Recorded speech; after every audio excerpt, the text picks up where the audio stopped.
seems I have to take a huge slice of humble pie because I won't be adding a 7th insignia on top of my hat. There won't be a 7th Super Bowl championship on the back of my coat. There won't be another patch added to my coat.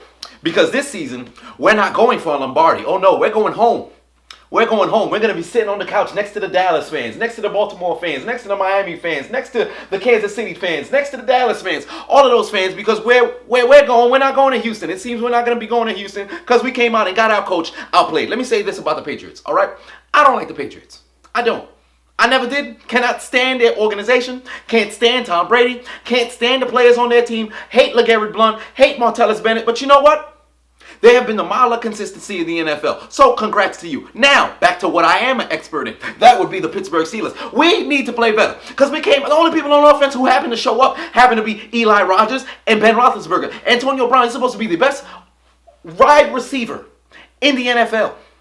But it seems that moniker has now gone to Julio Jones, who's actually going to be in the Super Bowl and perform today. Because you got shut down by Malcolm Butler whenever you were lined up one-on-one with him. But I'll get back to that a little bit later. The other receivers who happen to be on the team, Colby Hamilton, Sammy Coates, you both need to be cut. You both dropped clear touchdown passes. You both need to be cut. All right? Don't tell me nothing about your fingers. Don't tell me about none of this other bullshit. All right? You both need to be cut. And you both happen to have dreads. The dreads give you powers in the NFL. It seems the powers did not work for you two. You need to be going. Martavis Bryant, I don't know where the hell you at. You need to move to Montana, away from whatever old friends you may have had. You need to go live in a spot where there's only one house and one gym and stay over there and stay the hell away from the weed for next season. All right? Le'Veon Bell, you are the best running back in the NFL. For what reasons you had some sort of groin injury where it didn't look like there was any sort of situation. Now, you may have lost that burst. All right, but you can still be on the field and create some sort of distraction for the defense because they game plan so hard for you. When you're on the field, they're going to have to go to the package that they originally had for you. You could have easily just been on the field running a 5-yard out, 5-yard in. Now, what it looked like to me was when he got pulled out of the game, he was on the sideline running up and down the sideline trying to see if he could still go. When I see you moving and you're mobile, you're able to play the game of football. All right, the first thing that I thought about was 2010 in the NFC Championship game where it was Jay Cutler playing against the Green Bay Packers. He had some sort of knee injury, but he was on the warm-up bike for the rest of the game. If you're able to pedal on a bike, you're able to play football on the field. I don't care what sort of sand you happen to have in your vagina, Le'Veon Bell. You need to be on the field. This is the AFC Championship. No excuses. If it is a serious injury, I apologize for feeling this way. But the way that I saw it, you were able to move on that field. So you should be playing. All right, defense, let me just say this. Russ Cockrell, you need to be cut. William Gay, it seems big play Willie Gay hasn't really been here for a good 2 years. You need to be gone a little bit too. All right, Keith Butler, I don't know what the hell you were thinking with the defensive packages that you came out. You got to understand the game plan to beat the New England Patriots is very simple.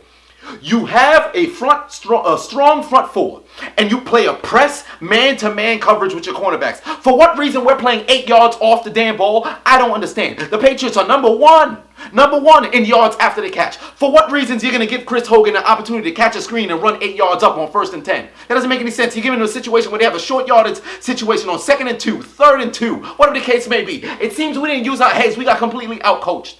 This shit don't make no sense. Boswell automatic all season. All season on extra points. We come out, we miss one. Does that really play a huge role given the score that the game ended at? No, not really. But we need to play better, man. Because mentally, we went out here.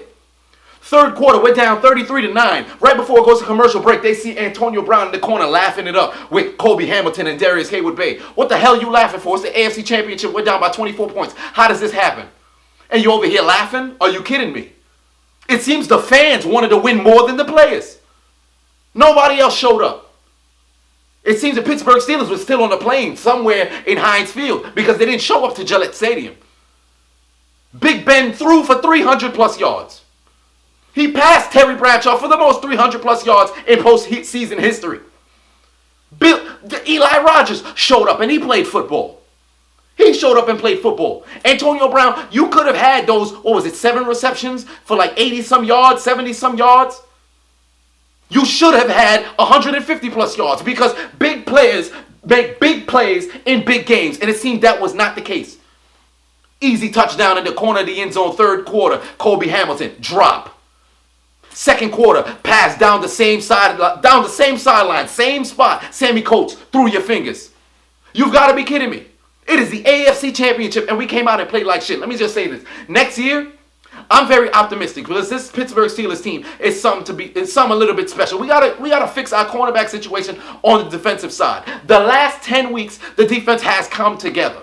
All right, but there are some people who just got to go. As for the contract sort of situation, Antonio Brown is expecting a huge contract. You want to go record a 6-figure deal with Facebook. I want to see if you're recording on Facebook right now. Because I'd love to hear what Mike Tomlin has to say to the team that decided not to show up in the biggest game of their lives. All right? So we're supposed to lock up a deal with you. Le'Veon Bell, we're supposed to lock up a deal with you. A whole lot of situations are going to be going on in this offseason. But as far as I'm concerned, today was completely embarrassing. For me as a Pittsburgh Steelers fan. For you as a Pittsburgh Steelers fan. If you're a Ravens fan or Dallas fan or Cincinnati fan, maybe even a Cleveland fan, you're probably overjoyed right now. If you hate the Patriots, I apologize because we dropped the ball as the Pittsburgh Steelers. I'd love to know what the hell was the deal with the way we played today because we got outcoached, outclassed, outplayed. And you cannot win Super Bowls like this. The standard in Pittsburgh is Super Bowl or bust. So nobody wants to, don't come to me and tell me, oh, it was a great season, bro. No, the season is only great if we are holding up that Lombardi. And we're not. I don't like the fact that I have to sit on my couch and watch two other teams, not the Pittsburgh Steelers, playing the damn Super Bowl in Houston. We have to get it together next year. We have to get it together.